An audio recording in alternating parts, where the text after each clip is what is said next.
Namaskar and welcome back to the channel. So we are back to discuss the remedy for the day and it is called Skookum Chuck. तो ये आज की जो remedy है उसका reference book फिर से है पोरिक्स new manual of homeopathic material Medica with repertory.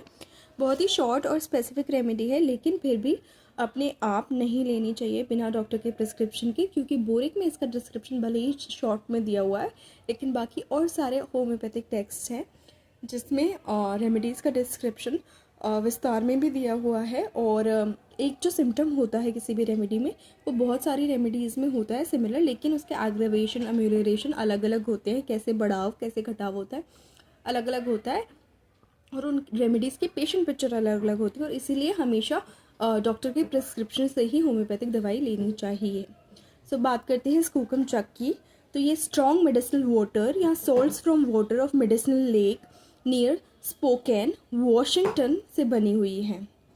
अब इस रेमेडी का जो स्ट्रॉन्ग एक्शन है वो होता है strong affinity for skin and mucous membrane, antipsoric medicine है ये।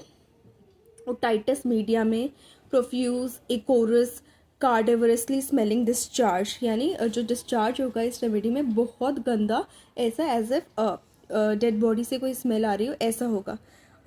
लिथेमिया के केस की जो होता है उसमें ये रेमेडी यूज़ कर सकते हैं।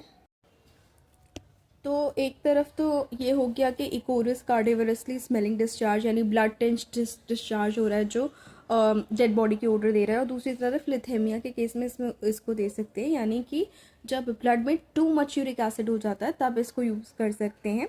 कैटाहार के केस में, अर्टिकेरिया के केस में, skin affections, eczema, dry skin, hay fever, profuse coryza and constant sneezing के केस में इसको दे सकते हैं। इस रेमेडी के जो रिलेशनशिप बताए गए हैं वो सैक्सोनिटम से बताया गया है।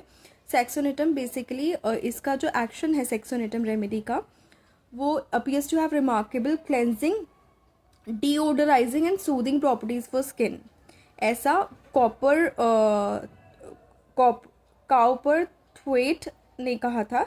Eczema, scalds, burn, sores, haemorrhoids में सैक्सोनिटम को यूज़ कर सकते हैं। अगेन इसका पूरा रेमेडी पिक्चर पढ़ना पड़ेगा देने से पहले, और बिना प्रिस्क्रिप्शन के कोई भी ये रेमेडी ना ले।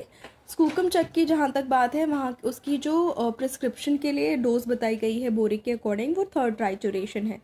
सो be careful while you take any of the homeopathic remedies, because एक ही रेमेडी में बहुत सारे सिम्टम्स कवर्ड होते हैं और पूरी पेशेंट पिक्चर को देख के दवाई दी जाती है। और मुझसे कंसल्ट करने के लिए I will provide my email address below, you can email there.